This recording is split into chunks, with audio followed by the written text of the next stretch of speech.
Assalamualaikum warahmatullahi wabarakatuh. Nama saya Akila Zuhur, NPM saya 200404030012, Prodi Pendidikan Ekonomi. Video ini bertujuan untuk memenuhi tugas mata kuliah Pendidikan Kewarganegaraan, yaitu mereview beberapa materi yang sudah diberikan oleh Bapak Ludovicus. Nah, materi yang saya pilih ada 3, yaitu yang pertama, hakikat kewarganegaraan, yang kedua, identitas nasional, dan yang ketiga, integrasi nasional.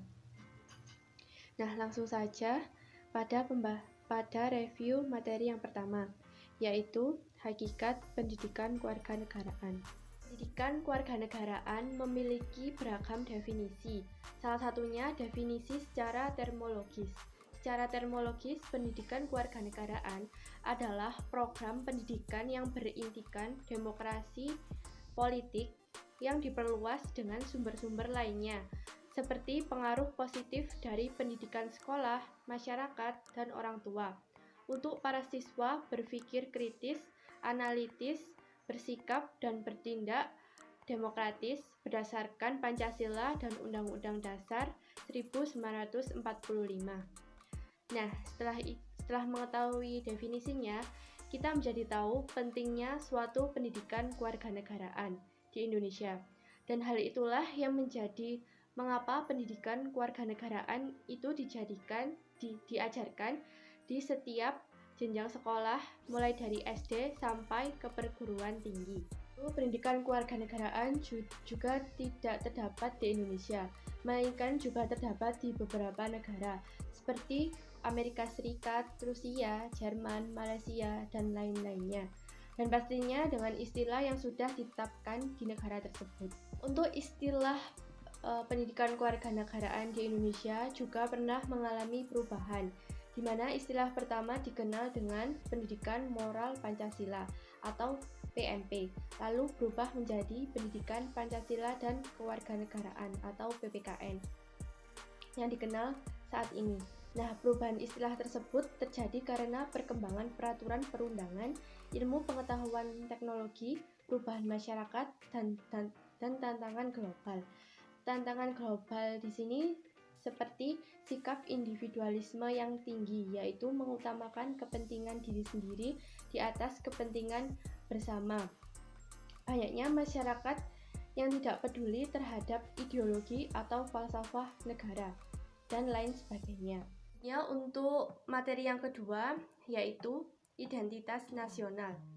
Dalam pendidikan kewarganegaraan, identitas nasional lebih dekat dengan arti jati diri, yakni cita-cita atau karakteristik, perasaan atau keyakinan tentang kebahasaan yang membedakan bangsa Indonesia dengan bangsa lain.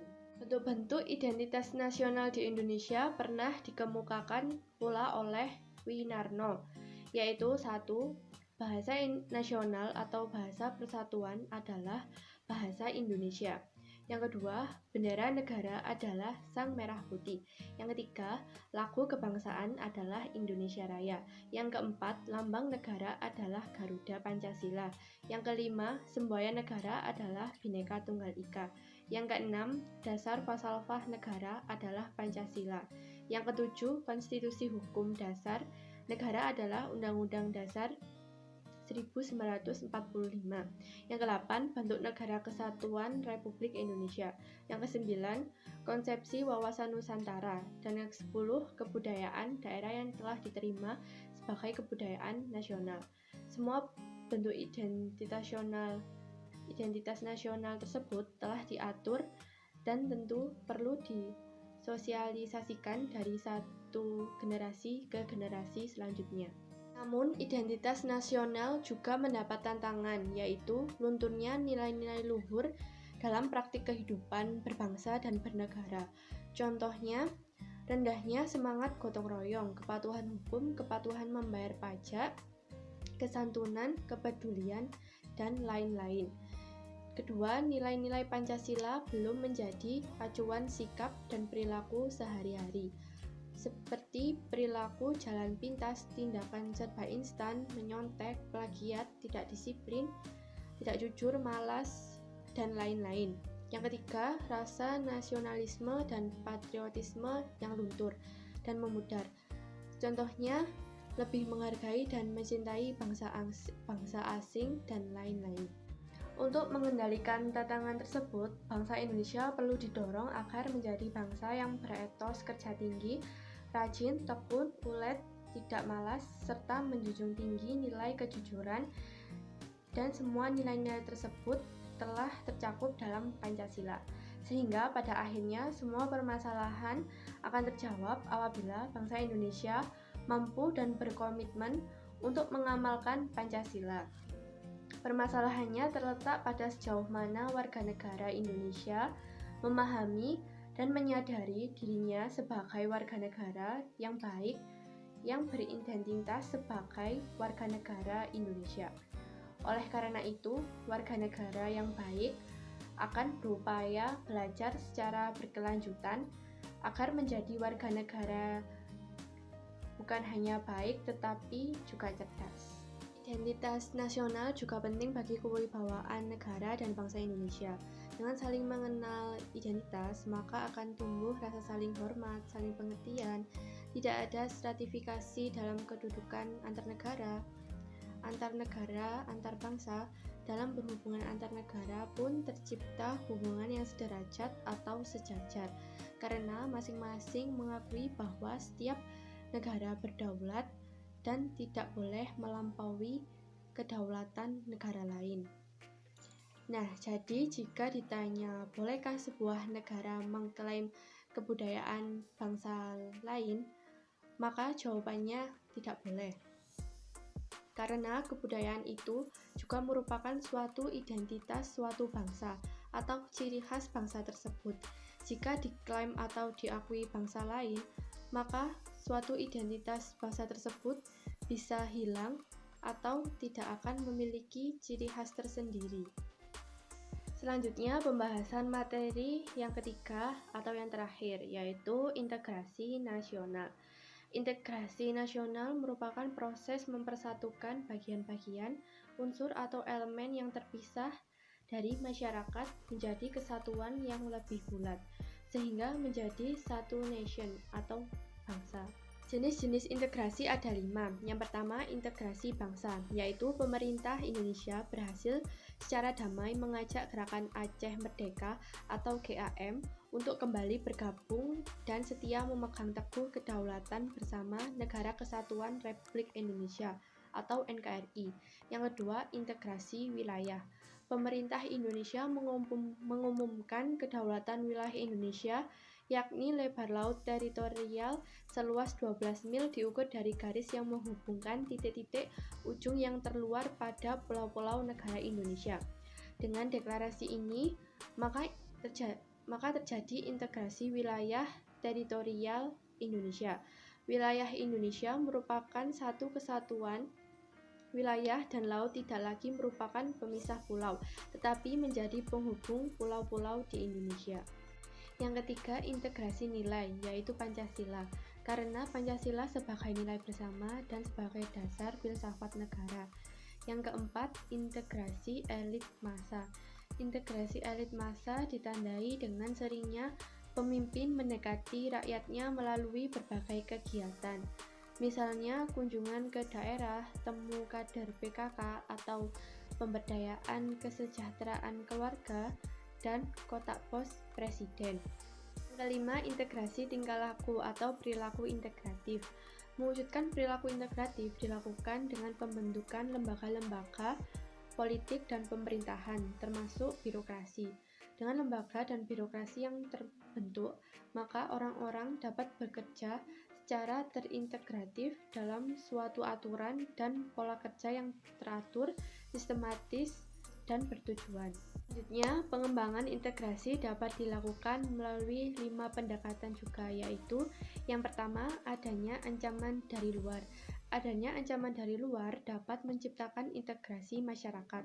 Masyarakat akan bersatu meskipun berbeda suku, agama, dan ras ketika menghadapi musuh bersama. Contoh, ketika penjajah Belanda ingin kembali ke Indonesia, masyarakat Indonesia bersatu padu melawannya. Yang kedua, gaya politik kepemimpinan. Gaya politik para pemimpin bangsa dapat menyatukan atau mengintegrasikan masyarakat bangsa. Pemimpin yang karismatik, dicintai rakyatnya, dan memiliki jasa-jasa besar umumnya mampu menyatukan bangsa yang sebelumnya tercerai-berai. Yang ketiga, kekuatan lembaga politik. Lembaga politik misalnya birokrasi juga dapat menjadi sarana pemersatu masyarakat bangsa. Birokrasi yang satu dan padu dapat menciptakan sistem pelayanan yang sama, baik, dan diterima oleh masyarakat yang beragam. Pada akhirnya, masyarakat bersatu dalam satu sistem pelayanan. Kemudian yang keempat, ideologi nasional. Jika suatu masyarakat meskipun berbeda-beda tetapi menerima satu ideologi yang sama, mereka memungkinkan masyarakat tersebut bersatu. Bagi bangsa Indonesia, nilai bersama yang bisa mempersatukan masyarakat Indonesia adalah Pancasila. Pancasila merupakan nilai sosial bersama yang bisa diterima oleh seluruh masyarakat Indonesia. Dan yang kelima atau yang terakhir adalah kesempatan pembangunan ekonomi. Jika pembangunan ekonomi berhasil dan menciptakan keadilan, maka masyarakat bangsa tersebut bisa menerima sebagai satu kesatuan. Namun jika ekonomi menghasilkan ketidakadilan, maka muncul kesenjangan atau ketimpangan. Seperti pada gambar di forum diskusi, pada gambar tersebut ada beberapa gedung tinggi dan di sebelahnya terdapat rumah-rumah kecil yang kurang layak huni. Nah, orang-orang yang miskin atau dirugikan ini, seperti pada gambar, tidak akan mau untuk bersatu atau merasa satu dengan mereka yang diuntungkan serta yang mendapatkan kekayaan secara tidak adil. Dengan pembangunan ekonomi yang merata, maka hubungan dan integrasi antar masyarakat akan semakin mudah dicapai. Selanjutnya, jika ada integrasi, maka juga ada lawannya, yaitu disintegrasi. Jika integrasi berarti penyatuan, keterpaduan antar elemen atau unsur yang ada di dalamnya, maka disintegrasi dapat diartikan ketidakpaduan, keterpecahan di antara unsur-unsur yang ada. Disintegrasi bangsa adalah memudarnya kesatupaduan antar golongan dan kelompok yang ada dalam suatu bangsa yang bersangkutan. Masyarakat suatu bangsa pastilah menginginkan terwujudnya integrasi. Namun, dalam kenyataannya yang terjadi justru gejala integrasi yang banyak ditemui, seperti pertentangan fisik, perkelahian, tawuran, kerusuhan, revolusi, bahkan perang.